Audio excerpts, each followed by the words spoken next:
You're listening to an Airwave Media Podcast. Hello everyone, Stakuyi here. And I'm Gabby.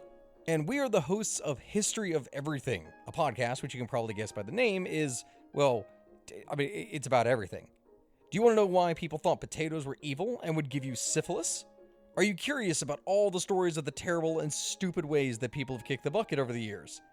Do you want to hear tales about all of the different badasses of history and the lives that they had brought to life? Well, if so, then look no further.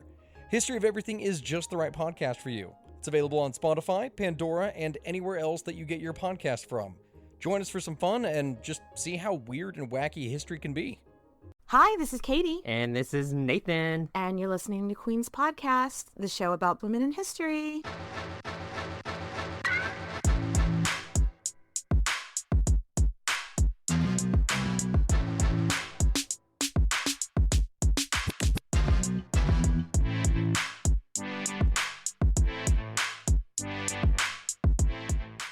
Hey, good looking. What you got cooking? Oh, that's folksy. Folksy is what that is. Folks time. What would you call Freddie Mercury? A rock star, a legend, incomparable, artist. Yeah. But just artist. Just fucking legend. Freddie Mercury is who we're talking about today. What we're drinking today is a drink called Fit for a Queen. Ooh. And it is vodka, shot of vodka, half a shot of Cointreau, half a shot of lemon juice, and we're putting a little bit of mineral water in there, and so as to not burn our taste buds off. Exactly. This is a long episode, so we're gonna water it down a little bit. A little secret sauce that I did in this one is I muddled some blueberries with the vodka to give it some blueberry vodka realness. What is muddled? What is the process of muddling? You just grind it like you get like a cup, and then I just get a spoon and grind it up in the spoon and the blueberries. Do you talk like that when you're grinding? You have to, because you're muddling something. Well, it's very tasty. Thank you, Nathan. Cheers. Cheers. Clink. Freddie Mercury is known as flamboyant and amazing lead singer of the band Queen. He was a gay icon and the first major celebrity to die of AIDS. Yeah, he was born in September 5th of 1946. His formal name was Farouk Balsara. And he was born in Zanzibar. Which, for the last 30 minutes, every other word Nathan and I have said to each other was Zanzibar. I mean, it totally sounds like an alien planet where only rock stars are born. It completely does. And it's fitting for him. It's now actually part of Tanzania, which is in Africa by Kenya and Uganda. But at the time, it was a British protectorate state. Which is basically like a British colony. Yeah, they had some autonomy, but they also had the protection of the British Empire, which at the time, it was still like the sun never sets at the British Empire. So. Yeah, so his parents were Indian by birth, and they grew up near Bombay. And India at the time was also under British rule. Their family was really religious. They practiced the Zoroastrianism religion. Yeah, I think it's Zoroastrianism. We both went down a rabbit hole on this. I did too. It was really interesting because I've never heard of it before, but it's actually one of the oldest religions. It doesn't have a lot of people still practicing it. No. And what I read is it was like the first original religion to basically separate a good character versus an evil character. And it was one of the first religions to be monotheism, right? Yes, so there is one good guy, one bad guy. It could possibly date back to as far as 2000 BC. Which is pretty fucking old. Yeah, so it's interesting. He had a sister named Kashmira, which I just think is a really pretty name. Yeah, it reminds me of Kashmir. Yeah, yeah.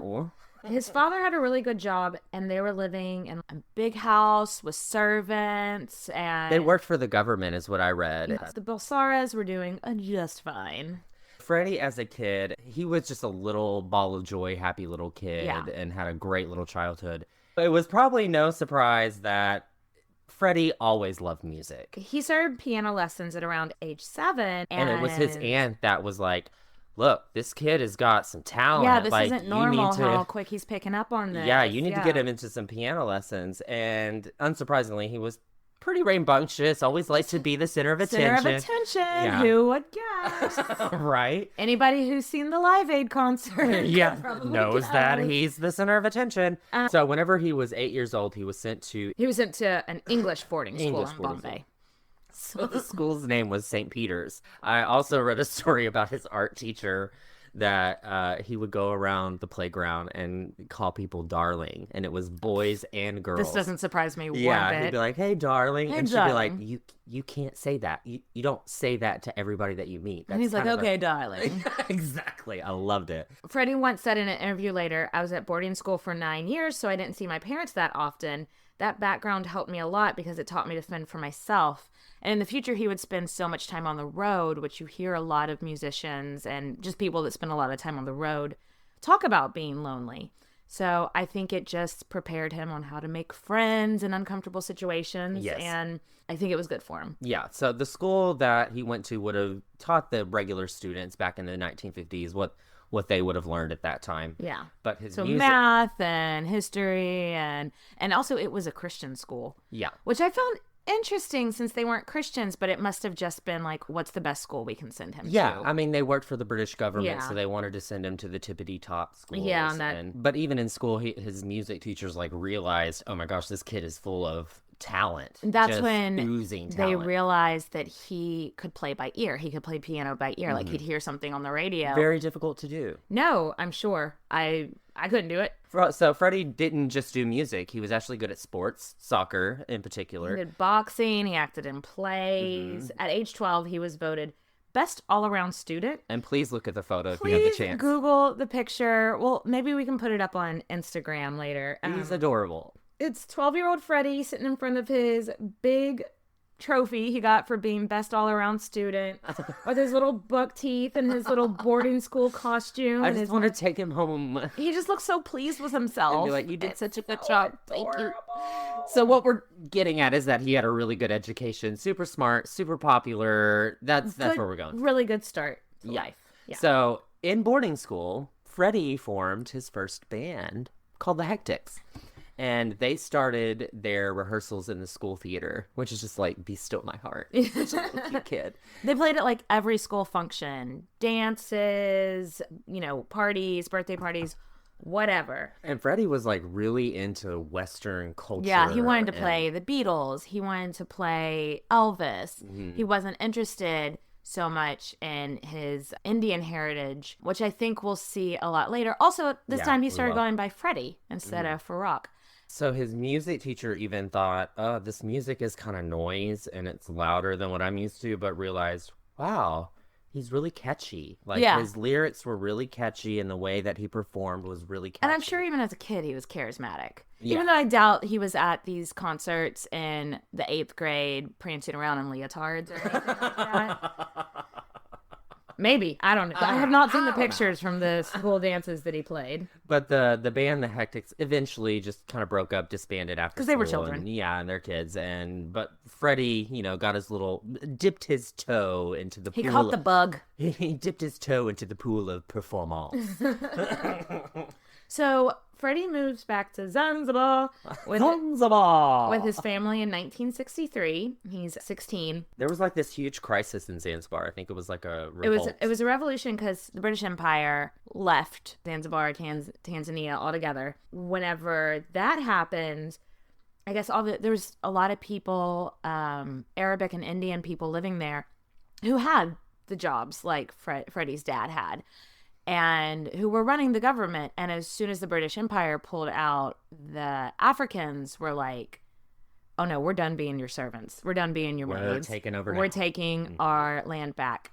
And luckily, Freddie's family did get out in time. They got out like at the, they realized, oh, there's unrest.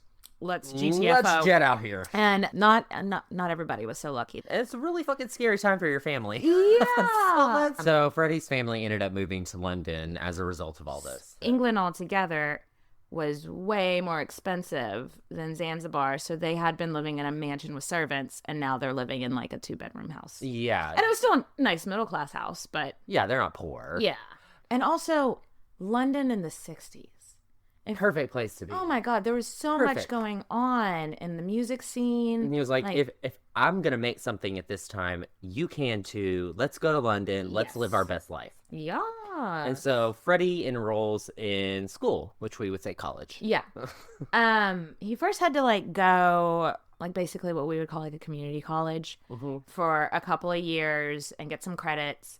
And during that time, he took a couple of weird little side jobs. He worked at London Heathrow. He worked at bars and restaurants and stuff. I read this one story when he was working at London Heathrow in like a packing office or something. He would tell people like, "Oh, I'm a musician, so I don't want to lift that because it might mess up my hands." He'd be like, "My delicate hands." I love him. And so he'd get everybody else to do his work. Yes. Like a true queen. Yes. So then after basically getting his basics at community college. Yeah, he started studying in graphic design and illustration. Mm-hmm. And I saw some sketches that he did. The ones that I saw were just sketches of famous people like Paul McCartney, Jimi Hendrix, Cleopatra. I mean, by Cleopatra, I mean Elizabeth Taylor as Cleopatra. Cleopatra. Yeah. And they were really good. He was a great graphic designer. It's interesting to think if things hadn't gone how they did. I think he would have been an artist. Yeah, I definitely do. I think it's just coursing in his blood. Like yeah. there's no way around it. So while he was in school, a fellow design major was in this band called Smile, and he invited Freddie to come to a couple of their shows. So two of the musicians in Smile were these guys named Brian May and Roger Taylor. You may need to know you've those. heard of them before. Maybe. Freddie really hit it off with them and formed a friendship and like would hang out with them even besides going to shows. And Brian May is like ridiculous on Brian the May guitar. is stupid talented, not Yeah. just at playing the guitar. He's also like a doctorate in astrophysics or something. Yeah, he's a musician too. Like he's he's like songwriter, crazy talented. insane. Yeah. And so him and Freddie really hit it off because they were both so innovative, and not just because they were both, amateur musicians, but just their personalities. And they were meshed well. definitely a victim of the opposites attract. Very much, because Brian type of May thing. is very much a jeans and t-shirt, and let me just sit in the back of the room and play my guitar. And quiet Freddie's guy. just like, get me out into the open. And It's he's time like- for a party. And he's like, "Oh, darling, you just stay there and play your guitar. darling. Let me put on this leotard."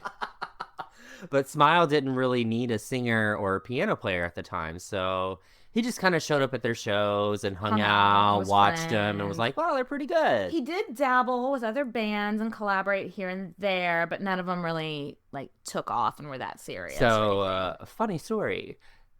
When he was in a band called Ibex, he had a performance, and the bottom of his microphone just broke off. So he has stand? the bottom of the microphone stand just. So Freddie is just walking around, and he's like, "Well, what am I gonna do with this? I'm just gonna walk around with half a mic stand in my hand." And so, I mean, that's kind of became his thing. So after college, he moved in with Roger Taylor, the drummer from Smile. Freddie and Roger open up a little shop, this pop-up shop, in London. Yeah. You'll see a lot of basically a bunch of different kiosks. Yeah. They were selling really anything they could get their hands on.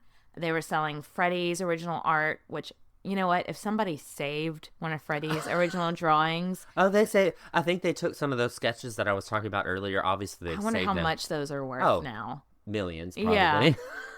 They were selling vintage clothes. So around this time, whenever he was working and selling the clothing at the pop-up shop, Mary Austin, who also worked at a nearby upscale boutique, just happened to bump into them. And he and her fell in love instantly. Oh, but wait. Isn't Freddie famously gay? Okay, so Freddie is gay, but...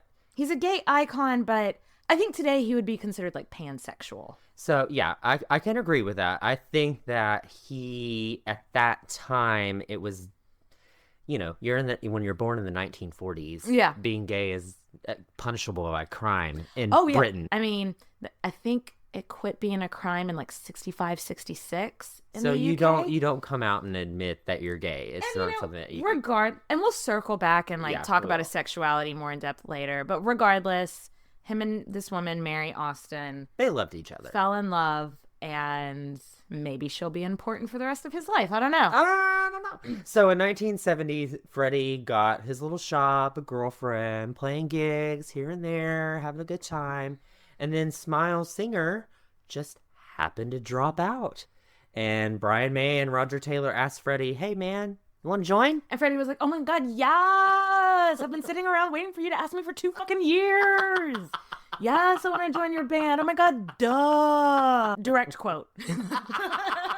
That is verbatim. Direct quote. Except there was probably more darlings. Yes, darling. I've been hanging around, darling.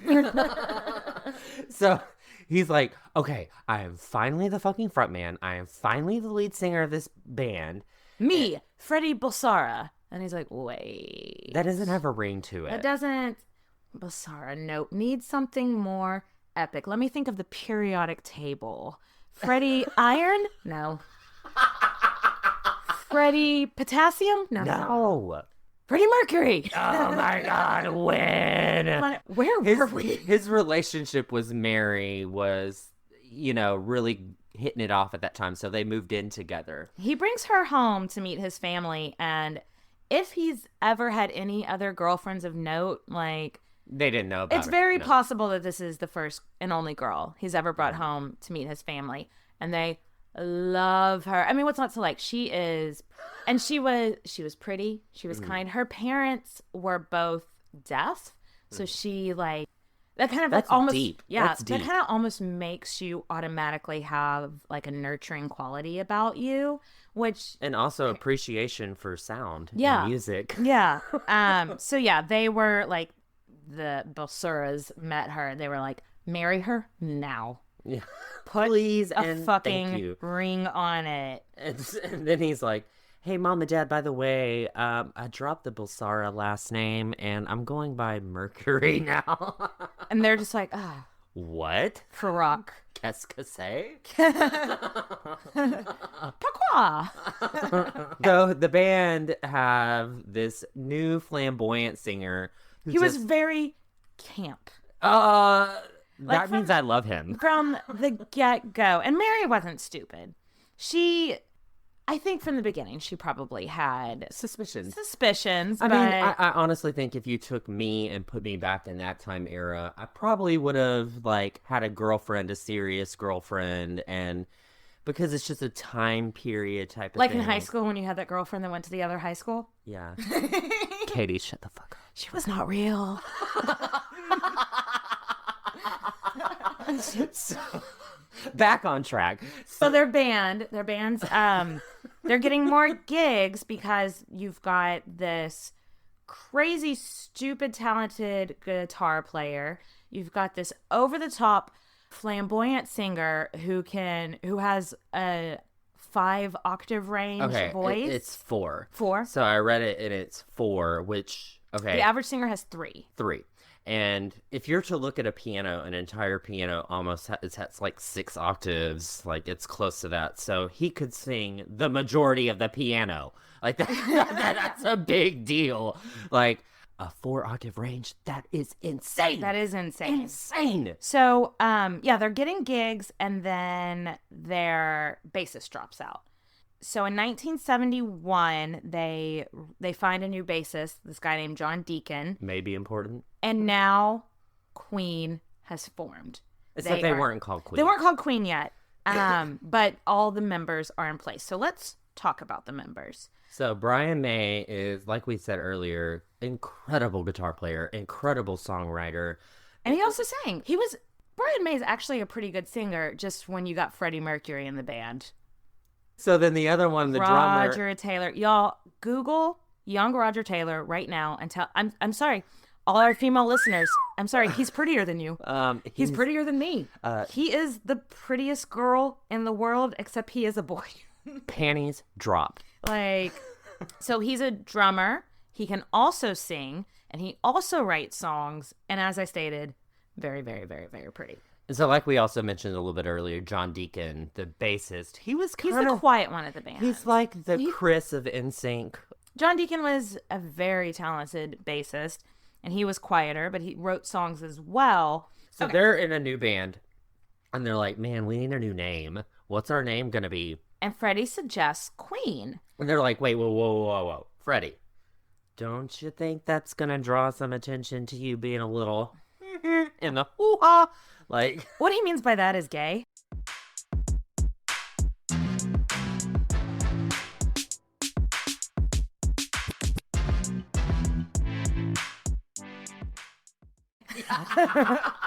Like we discussed, not a lot of people are openly gay at this time. David Bowie hadn't really done the bisexual thing yet. Yeah, and Elton John was like still dating women. Yeah, but Freddie was dead set on it, and he's like, no, it's... And being that we have a podcast called Queen's Podcast, I have to agree that it's a good name. He's like, it's strong. Queens are strong and powerful people. Amen. Amen. And he's like, it's patriotic. We're British. And then he's like, and then it's kind of tongue in cheek because I'm a little gay. Because I'm a little gay. A little hoo-ha in the people. Yep. That's going to be the tagline for this episode. Freddie Mercury, hoo-ha in the people. It's not. That's horribly disrespectful. Right. So Freddie also ended up designing the logo for Queen. Yeah. Which was 2 lions, 2 fairies, and a crab because they're crab people. And the word queen. Yes. And so if you did know, that was a play on the astrological signs. Yeah, it's all their signs. Yeah, so it's 2 Leos, Virgos, and 1 Cancer. Yeah. After they named their band Queen, they got a fucking record deal in 1972. Like, big fucking deal. BFG. So Queen gets in the studio. Okay, let's be honest. It's like a couple different studios that they record in at the time. And they start recording their first album, which was self-titled Queen.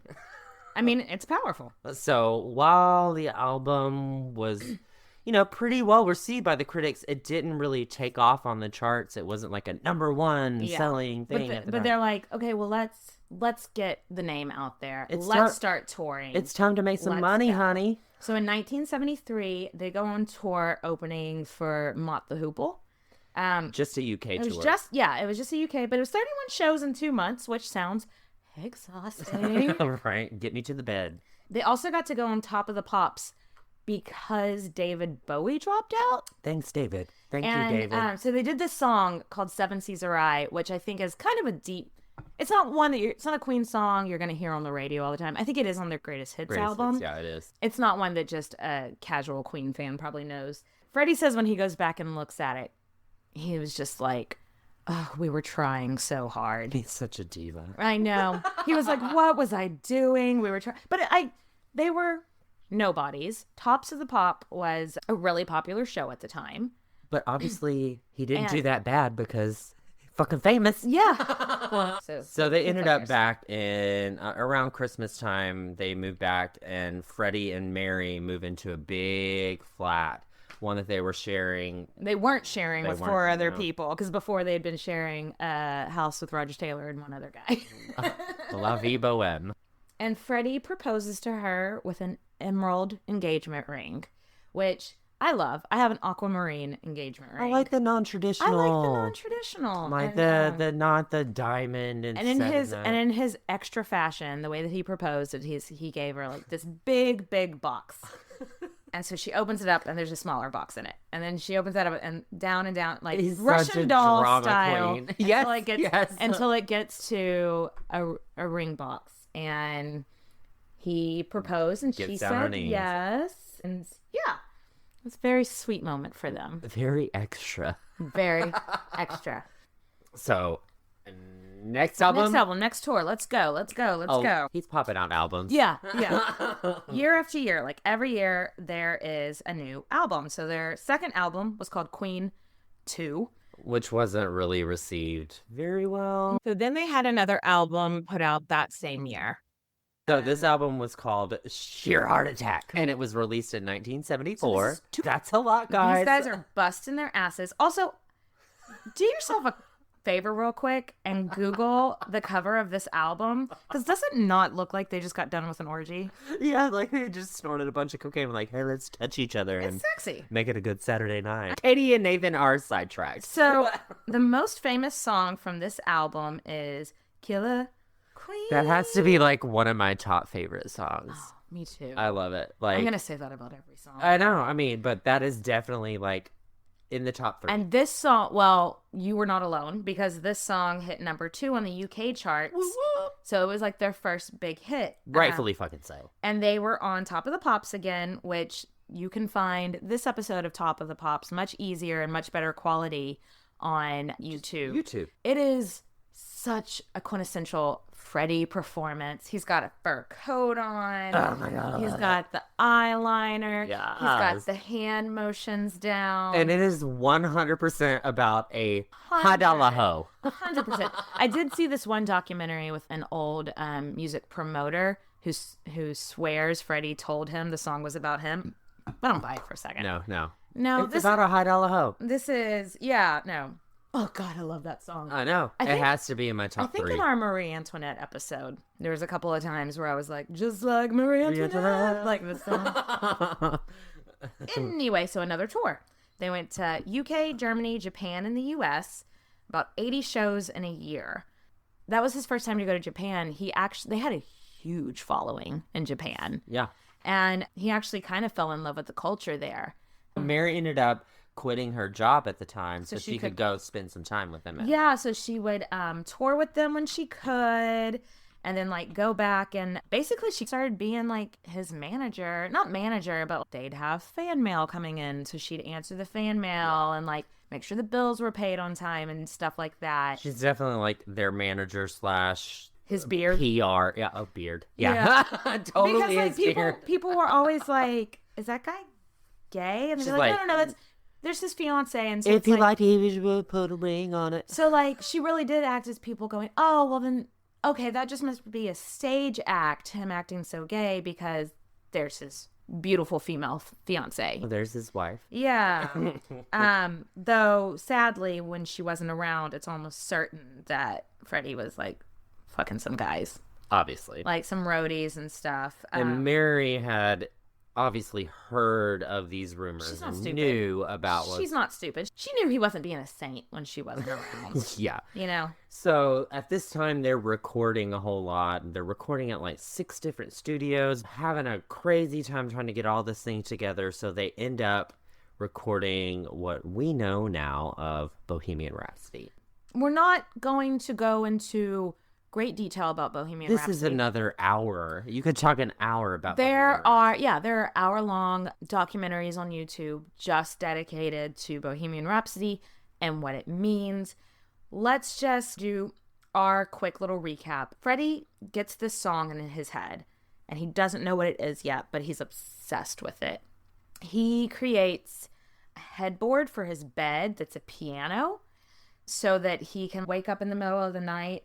I just imagine him being like haunted by it. Like wake up in the middle of the night, write a little bit, go back to bed, wake up again, write a little bit more. It turns out to be a 6-minute long song. And it's like 3 songs in one. I really do believe it is 3 different songs, and the rest of the band, they literally, until like a week before the album was put out, they didn't have a name for the song. They just called it Freddie's Thing. Yes. Like they would just come into the studio and they'd be like, what do you want us to do for your thing today? And he'd be like, all right, you're going to go over there and play like this hard rock thing. And then I'm going to come over here and sing some opera.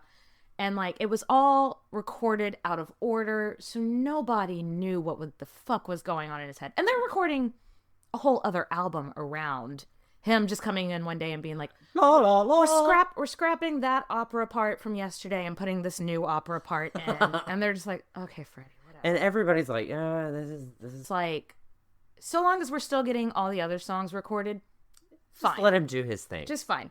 At the end, Bohemian Rhapsody becomes the last song on their new album, Night at the Opera, which is what a bougie name for it.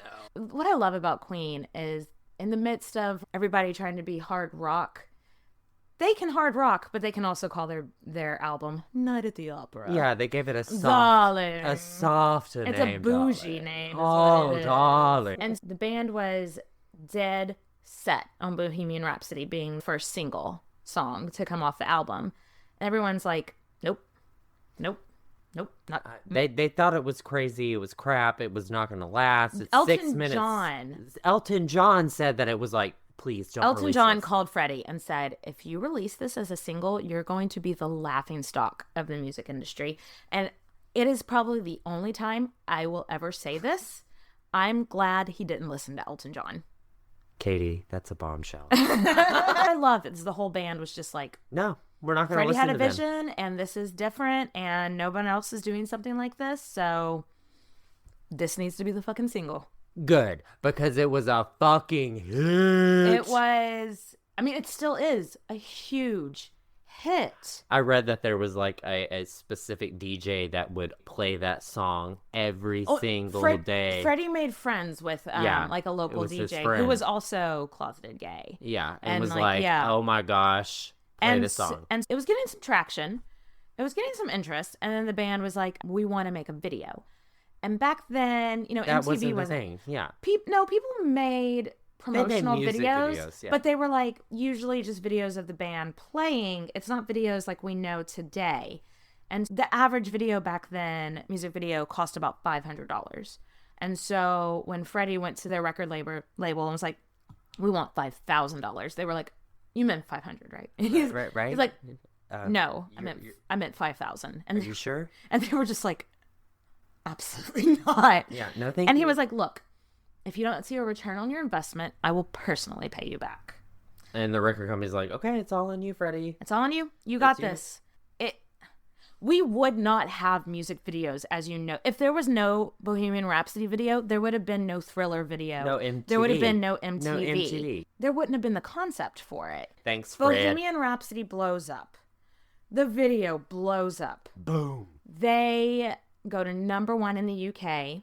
I think they're in like the top 10, top 5 in the US. The whole album was a fucking hit. And Bohemian Rhapsody wasn't the only like song that... No, there's a ton of songs in there. You know that song, ooh, you're my best friend. Mm-hmm. Ooh, you're making me live. John Deacon can sing this for hours and hours. John Deacon actually wrote that for his then girlfriend, now wife. Get it, John Deacon? Yeah. There's a gorgeous ballad on that album called Love of My Life, which Freddie wrote for Mary. And then there's a song called The Prophet Song, which isn't like super famous, but it's like nuts and I love it. It's like about like the end of the world or whatever. And like they talk about like Noah's Ark. It's bananas. Listen to it. So, but wait, I have to mention that Freddie with Bohemian Rhapsody, he didn't really like to perform the song. Because he'd have to sit behind the piano. Yeah, and when he performed, he performed, he didn't want to be behind a piano. Yeah, confined. He wanted to be dancing in the middle of the stage. So anyway, they went on tour, and they're making cash, honey. Oh, money, honey. They are banking. But it was on this tour that Freddie started sleeping regularly with somebody. Like he had hookups here and there with guys, but this was like his first, and they never became like boyfriends, but you know, his regular fuck buddy. And so sign me up. But that's when he realized, he was like, okay, I need to tell Mary about this. Yeah, and Mary was, you know, she kind of knew what was happening. She was It could have cool been worse. Yeah, she was knew what more was going or less cool with. Obviously, it's gonna hurt your feelings when you find out your partner of 6 years is not sleeping with somebody else. Yeah, regardless if it's a man or a woman. It doesn't matter. It doesn't matter. It's gonna hurt your feelings regardless of your suspicions. But she didn't. I mean, she stayed a fixture in his life for the rest of his life. Yeah, so. And he literally went to her and was like, hey, I'm bisexual. And she went, no, Freddie, you're gay. And their romantic relationship was gone at that point. So Freddie bought a house in Kensington, London. So Mary was still in their old apartment. And Freddie kind of looked around. He was like, why do I get this big house? And just because I cheated on her, she has to stay in an apartment. So that's not fair. He was like, you know what? Let me upgrade you. And upgrade you. So he bought her a really nice flat, like 2 blocks from him. And guess what she did? She took care of his cats. I know. Like she was already kind of like managing his personal life, and it just stepped up a notch because his career had stepped up a notch. She was like answering his fan mail, paying his bills. And at this point he had like 3 or 4 cats. So he would like call. He would call whenever he was out of town and be like, put the cats on the phone. So she was dealing with that. I remember, right. I remember like the names of his cat was like Tom, Jerry, get it? Yeah. Like, and he had some biblical references. Like, he obviously loved his cats. He loved. But in the end, there was no hard feelings with their breakup. She was his assistant for the rest of his life. She was his best friend. Yeah. For the rest of his life. So yeah, let's discuss his sexuality. His parents were super conservative and still alive, so he refused to talk about his personal life in the press. Sense. It makes sense. That generation just didn't talk about that. It wasn't. And he really embraced the gay culture, but he never described himself as gay. So my theory is the Kinsey scale, it's 0 to 6. 0 is 100% gay. 0 is 100% straight.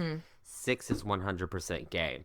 Freddie's a solid 4. Okay. Like, he's not 100% bisexual. I can get on board with that. He leans to guys. Yeah. He will still have sex with girls all day long, but he leans.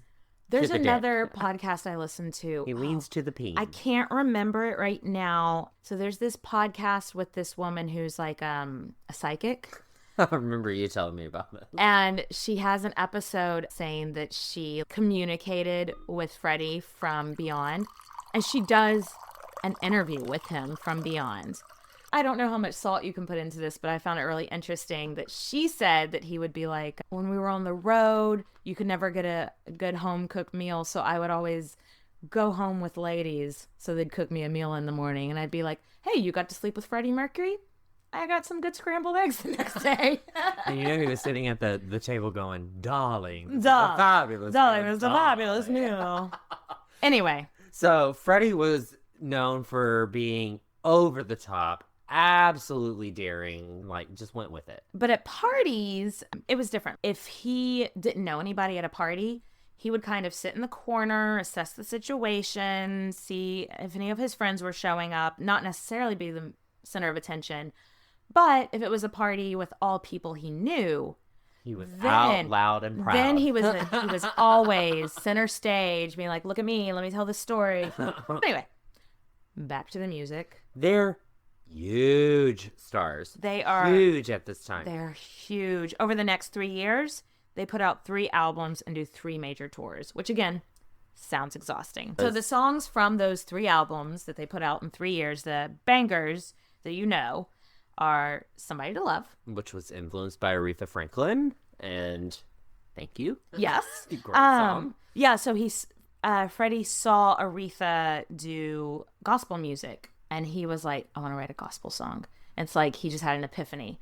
And I read it turned into somebody. So I read this one review of that song where they wrote it off just being like, it's like Freddie was just trying to recreate Bohemian Rhapsody because of all the layered voices and everything. Okay.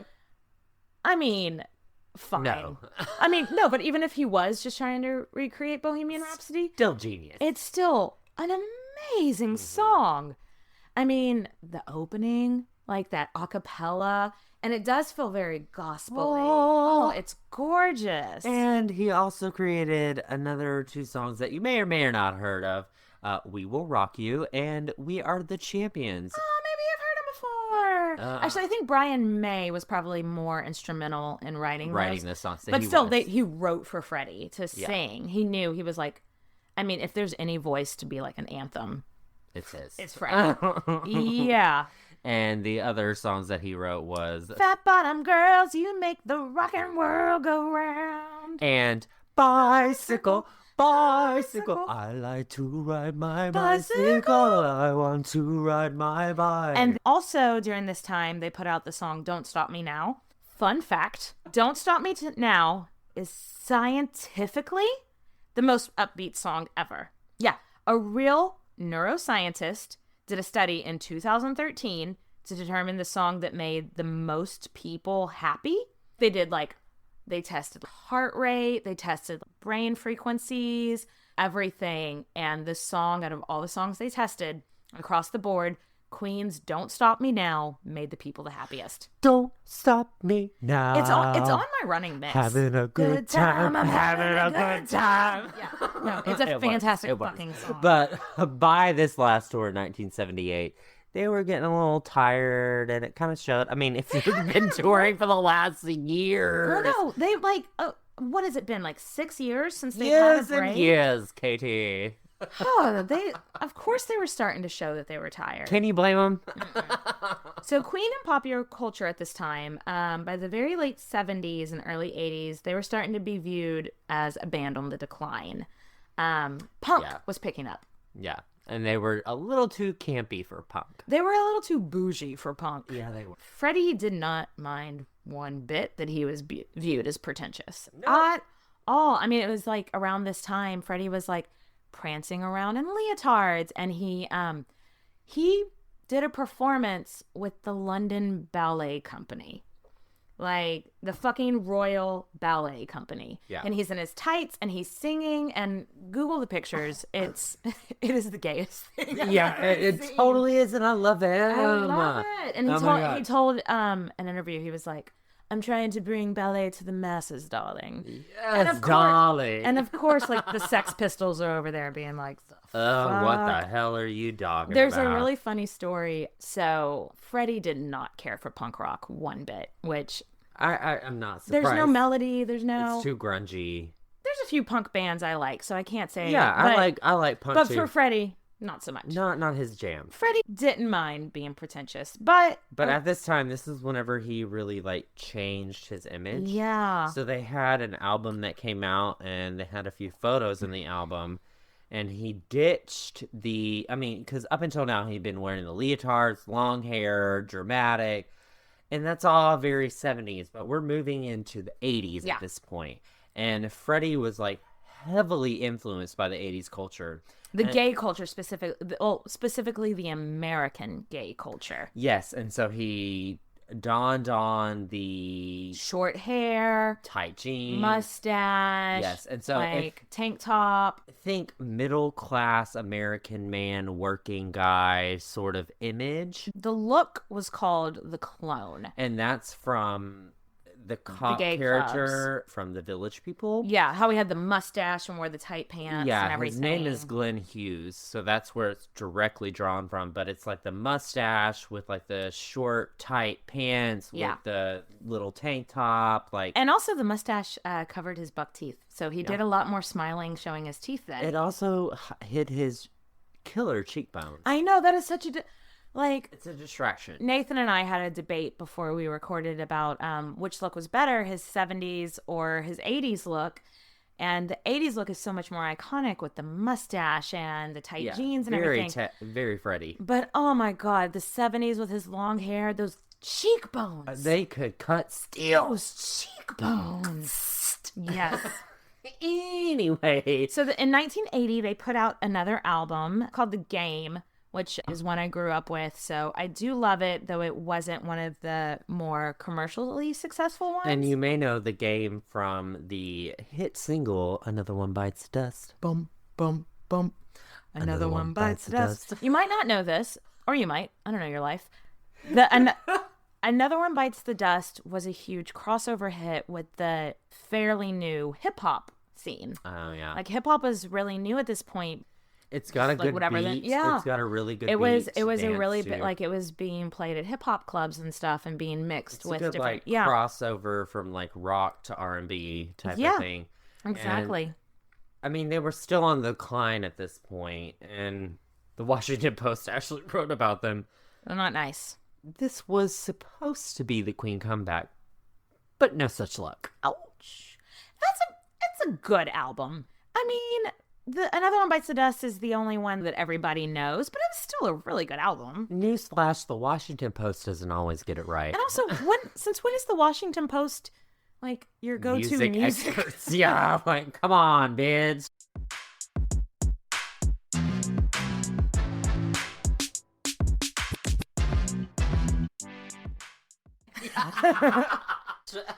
We mentioned Freddie was really embracing the American gay culture, and he starts Party hardy. I mean, he starts to become a little bit of a cliche for a couple of years here. You know what I mean? And he starts doing a lot of drugs and like not showing up for gigs. And this is one thing everybody should know about Queen. Most bands in the 70s, you could expect their members to maybe OD one night and stuff like that. Queen was not like that. They drank, but They were consistent. and they probably did coke from time to time, but they showed up for their shows. Yeah. Nobody showed up fucked up. Very Nobody... out of character for him. So whenever he started really embracing this party life, it drove a wedge in between him and the other people in the band. So let's not be like those other bands and break They were up like, because let's of not be this. a cliche here. We're trying to be legends. Come on. Legendary. His behavior was becoming more and more erratic. He was going out to gay bars and staying out all night. Though there is a really fun story. Elton John tells a story about after one night and they were partying all night at a gay bar in New York. And so afterwards, Freddie throws a party at his hotel and he hires both male and female models to lounge around naked. And then you could pick up your bit of cocaine and you would go snort it off the naked model. And that's a Freddie Mercury party, ladies and gentlemen. Diva. I don't know. When I was 19, I would be at that party. When I was 19, I probably would have wanted to be at that party. Right now, I'm But at 33, no thank you. I would rather go home and watch some Hulu. I know. Yeah, so at this time, they put out another album called Hot Space. And y'all, Hot Space. What? It was kind of a hot mess. I'm very proud of myself for that. No, but the one song off Hot Space is Under Pressure. Doon, doon, doon, doon, doon, doon. So Freddie was really trying to make an album that would be played at gay clubs, but ironically, I think this is like the only Queen album that you never hear songs from that No, you played at really gay don't. clubs. You don't. Yeah, this album did poorly, and Freddie took it personally. I don't. So Queen takes a break because they have been in each other's faces, in each other's lives, nonstop for 10 years at this point. Yeah. You know what? I think they deserve a fucking break. And guess what? They do Flash Gordon. Somewhere in that break, they find the time to do the soundtrack to Flash Gordon, which is Flash. I don't know the words to Flash Gordon. Have you ever seen Flash Gordon? No, I haven't seen the I haven't movie. either. And then they do the soundtrack to Highlander, which I've also never seen. Have you? Nope. No. Okay, cool. Cool. I know every Queen album except for the ones they do for So 2 years off doesn't seem like a long time, but it is to them when they've been like back to back to back for 12 years. non-stop. And so 2 years they needed a break. And so everyone does their own thing for a couple of years. So Freddie's relationships at this time. And his friendships. Let's talk a little bit of just about like his personal life, both romantically and just fun at this time. Yeah, right. He meets a guy named Bill Reed, and Drama. I think everybody has that one like drama relationship in their life, and this was totally. Freddie's. And it was completely crazy and volatile, and just like- not the right place. One time they stayed up screaming at each other so bad that Freddie lost his voice, which was inopportune because Queen was performing on SNL the next day. Maybe you've heard of it. And like he barely got his voice back in time for the performance. But he's still performing. But he's still performing Let's be because real. if nothing else, he is a showman. Mm-hmm. Him and Princess Diana were friends, which is fun. So one night, a few of them were just sitting around. Watching the Golden Girls. How awesome. Of course they were. And they were like, let's go to a gay club because we're watching the Golden Girls. Everybody besides Diana, it was already known that they'd hang out for a little bit and then go out. And just Diana wouldn't go with them because you couldn't take her anywhere. Because cameras, flash, cameras, flash, and flash. so they're all like, all right, honey. And they get ready to go out. And she's like, I really want to go out. And they're like, how? And so Freddie goes, I know. I know how. Let's dress her up as a man. So they put dress some her up in like the clone look. Basically, aviator sunglasses, put a little beard on her. They put a little beard on her, a little mustache on her, some aviators, a camouflage hat, and they go out. They only stayed, it was such a rush just to even be out with her for like 20 minutes. They only stayed out for half an hour or something, and then all went home. But like, I would have died. How much money I would give every single cent in my bank account to have been part of that posse. Been like, hey, of Freddie Mercury and Princess Diana with out aviator on the town. sunglasses. Yes, Queen. Yes. Thank you, please. He was actually supposed to collaborate with Michael Jackson, which how awesome would that be? An MJ Freddie collaboration. But their personalities clash so bad that it Are you never surprised? happened. Are you Not at all. surprised that they are the exact same type of queen? One bit. Like, there's conflicting stories. There's stories from MJ's people that say that Freddie would show up doing coke or Freddie would show up drunk, so Michael didn't want to work with him. But then there's like stories from Freddie's side saying that MJ was like such a diva that even Freddie couldn't handle him.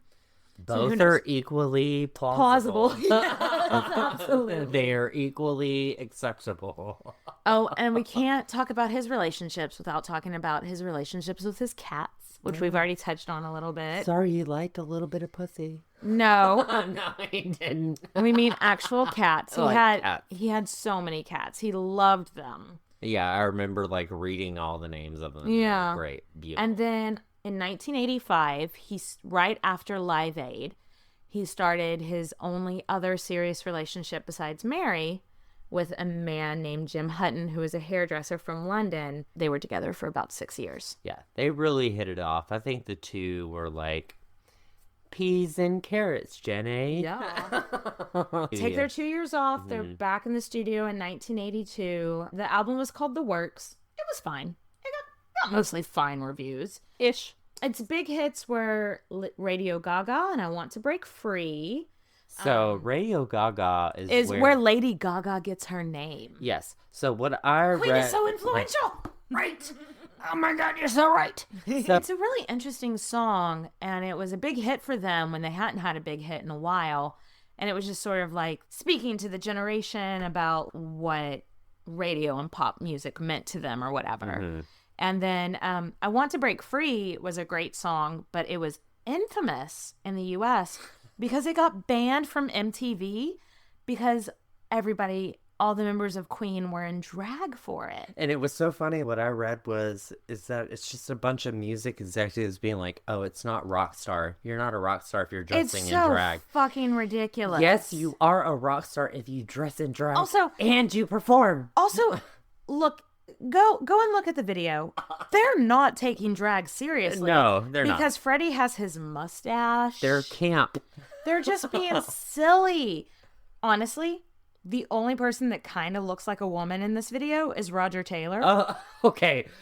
Stop what you're doing right now. Go look up Roger Taylor. In the I Want to Break Free video. That, honestly, I think that's why this video got banned, is because too many old straight guys went, whoa, I am way too attracted to Roger Taylor as a schoolgirl. Look at the photo. I'm feeling Hermione. God damn it, he is so pretty. He is Hermione Granger, House Gryffindor. He's got the tie on that's the same colors as the Gryffindor. He is Emma Watson. So fabulous. It's fucking stupid. Fabulous. This album does fine in Europe, but it tanks in the US due to like lack of publicity from it getting banned from MTV. So they've had like this whole being able to break through and not being able to do that. Really, at this point, they're not the rock stars they used to be. No, they're not. And they need an adrenaline shot. They really do. And so there's this concert called Live Aid. Maybe you've heard of it. But if you haven't, you need to look it up. So they're not pulling the crowds they used to. And they're not really pulling the album sales they used to. They're what we would consider washed up at this point. So then this guy named Bob Geldof was putting together this huge concert called Live Aid in 1985 to raise money for the famine in Ethiopia. Like, it was literally like anybody who was anybody was playing at Live Aid. Bob Dylan was playing at Live Aid. Led Zeppelin was having their reunion concert at Live Aid. Like, just everybody. And guess who showed up at Live Aid? Princess Diana and Prince Charles. Oh, did they? Yes, I didn't. They did show up there. So surprised. Queen basically had to beg, borrow, and steal to get invited to Live Aid. I think the connections with Princess Diana may have maybe played into that. You know what? I hadn't thought about that. That's a very fair theory. Probably played into that, being like, maybe he should sing at Live Aid. Freddie on. It'll be fun. But yeah, so they had to basically like them getting put on at Live Aid and Bob Geldof's eyes at this point was like, fine, throw a bone to these washed up guys from the 70s. And as a band person, you're literally saying, okay, come up with a 20-minute set. Yeah. Get it done. Go with it. Run with it. And they're like, okay, we're playing at Live Aid. All right. Again, if you've never heard of Live Aid, do it. Pause this right now. Google Live Aid. Well, it is considered the best live performance ever. We'll wait. Google Live Aid. Are you back? What is the very first thing that comes up when you Google Live Aid? Oh, is it the Queen performance? Fuck yes, it is. Oh my God. Nathan just knocked over his drink. He got me cackling. Baby, you okay? It had a lid on it. Okay, girl. But no, they stole the fucking that is show. That is an understatement. Not only did they steal the show, they ran the show. It was all these like really big and contemporary bands or like old bands that were having a big, and it was supposed to, Queen was supposed to be like, it was supposed to be the performance where everybody went to the bathroom and got drinks. Yeah. You know what I mean? Okay. No, they stole the fucking show. Best they performance. performed like, no, Rolling Stone still calls this the top concert performance ever, period, statement, like end of the sentence. You know what I mean? They paid the sound guys to put their volume up above like 20 decibels louder or whatever the decibel count is, or like the of everybody else's. I didn't know that. Yeah, so they come out and they play this badass performance so in Live Aid. They start with Bohemian Rhapsody, as you would do if you were Queen, and then they went into Radio Gaga, and then the performance still gives me goosebumps because like Queen is fabulous at transitions. They really are fabulous with being able to transition one song into another and make it feel like one big performance. We could do a whole episode on their performance at Live Aid, so we'll cut it short. But what we're trying to get at, Queen was has-beens, and after this one performance, they were rock stars again. Yeah, it put them back on top, and they are famous again. Yeah.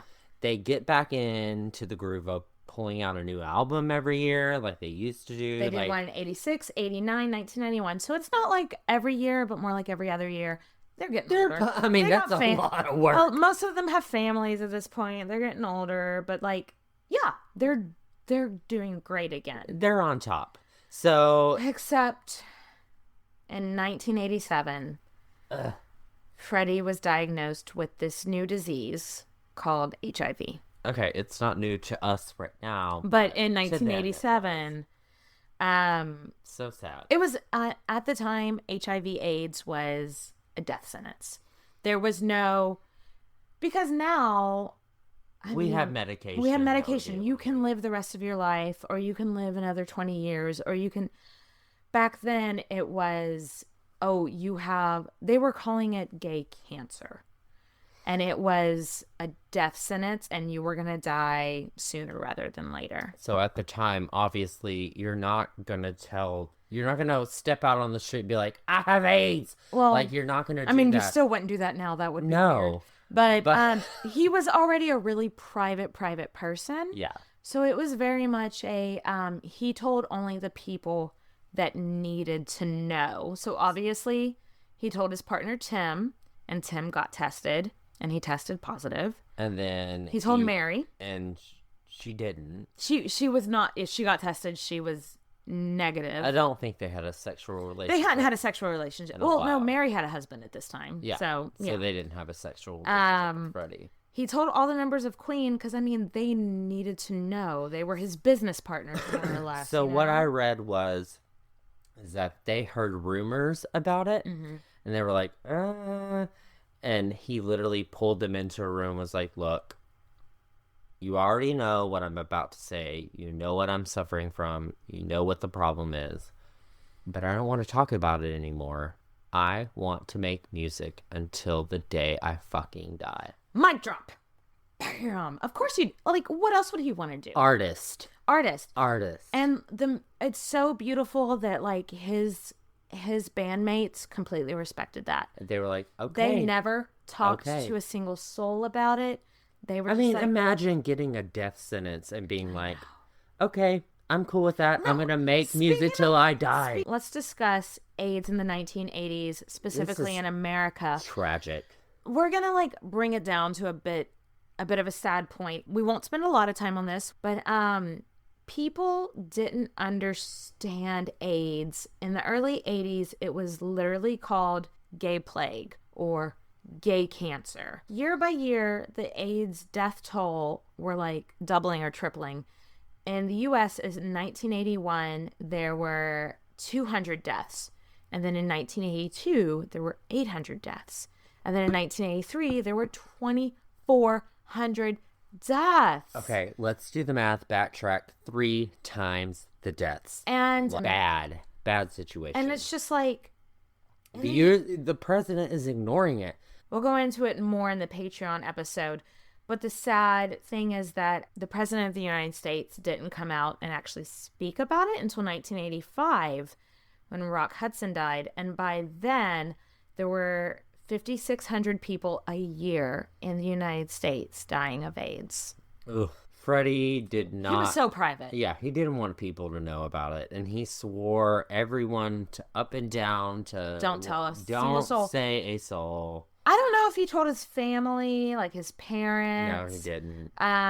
But they couldn't tour because if the United States had a ban, like, to come and visit the U.S., you had to test negative for HIV. And so if they tried to do a tour without going to the U.S., and also Freddie couldn't have swung that. No.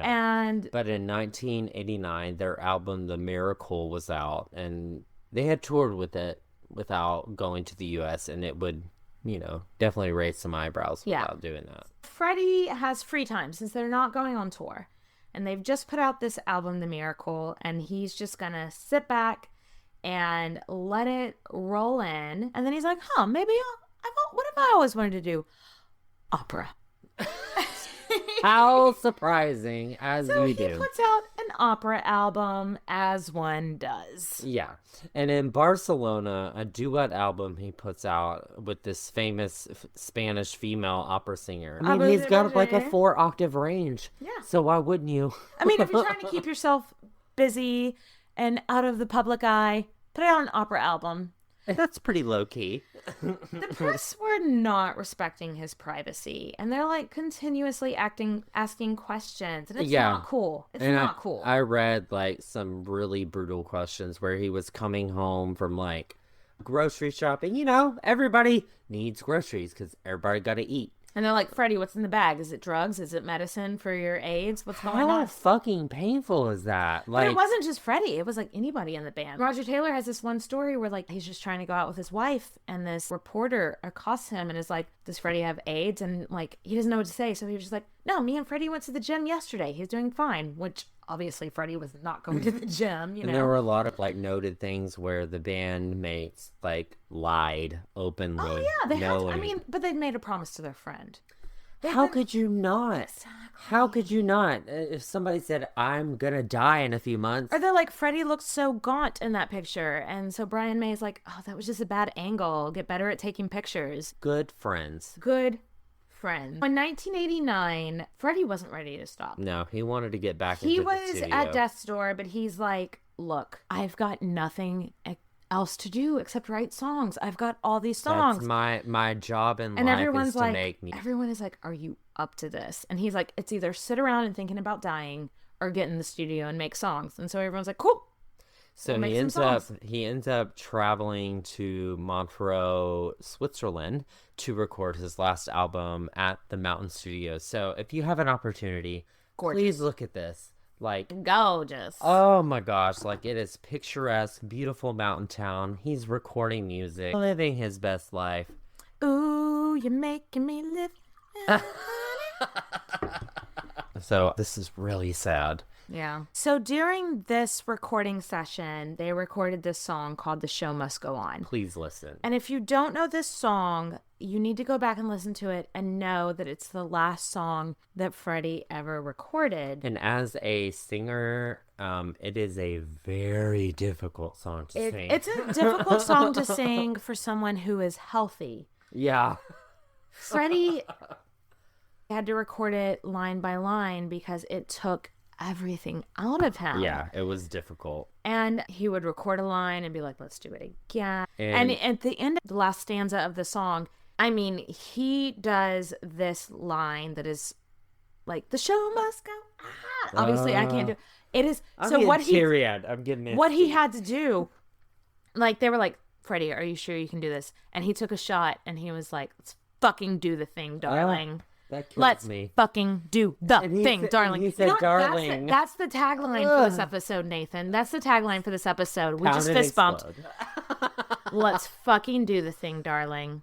Boom. And he did it. And that was the last song he ever recorded. So and it's beautiful and it's haunting. And if you don't know the song, go listen to it right now. Beautiful. Like, it just speaks to the artist that he was. He retires to his home in England. So his bandmates and everybody surrounding him. I mean, he has AIDS. It's his last breath. Everybody knows what's going to happen. And one thing that I, like, really took to heart was, like, all his band and his Married followers. him, all his posse. Everybody's around him, and they're all trying to be like, how's the weather? How's the this? And then he just literally was like, shh, I don't want y'all to make small talk. I just want to be around you, and I just want to feel my friends being there with me in my last breaths. Like, that to me speaks so much about Freddie and his artistry. On November 23rd, 1991, Freddie made a public press release confirming that he has AIDS. It said, and this is abridged because brevity, and it said, I wish to confirm that I have been tested HIV positive and have AIDS. The time has come now for my friends and fans around the world to know the truth. And I hope that everyone will join me, my doctors, and all those worldwide in the fight against this terrible disease. My privacy has always been very special to me. I'm famous for my lack of interviews. Please understand this policy continues. So what he's saying is he's making the announcement, but he's also saying, don't come knocking on my door. I'm not going to talk to you about it. Don't come knock on my door. Oh, I won't be waiting for you. Okay, so that was on November 23rd. On November 24th, Freddie passes away. This kills me. Because, his longtime partner was with him. And Roger Taylor was, like, a football field away. And he's going to visit Freddie at his house, and he gets a phone call. They told him not to bother to come see Freddie because he passed away. Like, don't come. I'm not crying. Baby. Like, hits home. Like, it's very... So, Freddie passes away, and there's, like, a huge mourning. If nothing else in the world, you cannot say Freddie was not generous. Exactly. He left $500,000 to his chef. He left $500,000 to his gardener because they had been his chef and his gardener for 10 years. Heart Jim. He left $500,000 and a plot of land in Ireland. But what happened to the rest of the money? To Mary Austin, he left his mansion in Kensington, where she still lives. He left all his royalties, and at the time of his death, $75 million. She also got his ashes that were to be spread undiscussed. Like, and she nobody knows. She still, to this day, she's like, yeah, spread them. No, I'm not going to tell you where. Like, she still to this day will not tell anybody where. Oh, my heart bleeds. And what he said in his will, if I was a normal man and you were a normal woman, we would have been married, and it would all been yours anyway. Though a lot of people feel like Jim got ripped off in it. I don't think so. I think he he can live a nice life. He got $500,000 and a plot in Ireland. He's not. Invest that shit, you're fine. Well, he's okay. passed away. He's okay. He's though. passed away, but his family's he did okay. fine. Yeah. Everybody's okay. But shortly after his death, there was a huge tribute. A huge live tribute. And Axl Elton Rose, John. Elton John, David Bowie. David Bowie literally, like, at the end of it, kneeled in the Lord's Prayer, which I don't know if Freddie would be okay with Because that, Freddie but was not whatever. Christian. Whatever. But maybe he was just showing, like, our Respect. depth of respect for him. Exactly. And so I think that's, like, whenever I saw that tribute to him, I was like, oh, I just want to bawl my eyes out. Like, Then let's talk about the whole reason I know who Queen is. In 1992, less than a year after Freddie passed away, the movie Wayne's World came out. Wayne's World. My mom had the soundtrack. And the first or second song on the soundtrack was Bohemian Rhapsody. And 6 or 7-year-old Katie was like, no, play that song again. And my mom would like have me, like when she had friends over, because I was 6 or 7 years old and knew every word to Bohemian Rhapsody. Yes. She would have friends over. It was like a party trick. It was like, Yes, Queen. watch my daughter that knows every word. And I was like, just gotta get right out here. So that's how I knew who Queen was. And that's why you're fabulous. That's why I'm fabulous. I do attribute Queen to the reason I have good taste in music. My first favorite band ever was Queen, and that's why I am so cool. Is that a question? No, it's a statement. So Bohemian Rhapsody, after Wayne's World, hit #1 in the UK for the second time, becoming the only song that's ever hit #1 2 times by the same artist that many years apart. And it hit #2 in the US, which is the highest it ever hit. Get it, Fred. Freddie actually famously said once, he was like, what do I have to do to break the top 5 in the US? Die? And the answer was yes. Sorry about it. My heart is broken. So let's talk about Freddie's legacy. What is he? He's a gay icon, Artist.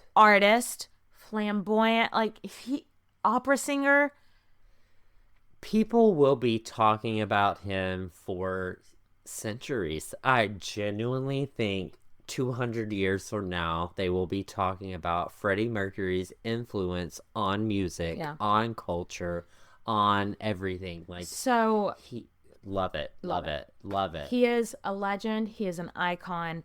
We love Freddie. Nathan.